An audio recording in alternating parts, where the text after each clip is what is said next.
Hello, Peter checking in again. We're on day 9 of our meditation series, and today I want to talk about meditation can help you solve problems. How does it do that then? Well, for me personally now, when I have problems, I look at them as opportunities for growth. So if you have a problem, you can go, oh, there's a problem there. And what I used to do is hide them, run away from them, push them to a side and let them escalate to such an enormous position where they come and crush you.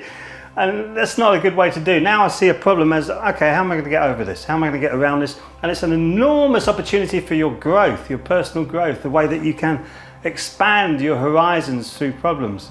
So meditation has helped me through that. And the best time for me is really early in the morning when I've not even got out of bed. I can wake up and really focus on, in that quiet time, onto what I need to do next in my day, in my week, in my month, in my year even. So planning ahead is really important, and meditation helps you to really focus on that planning session. I love it. I think it's fantastic, which is why I'm sharing this with you.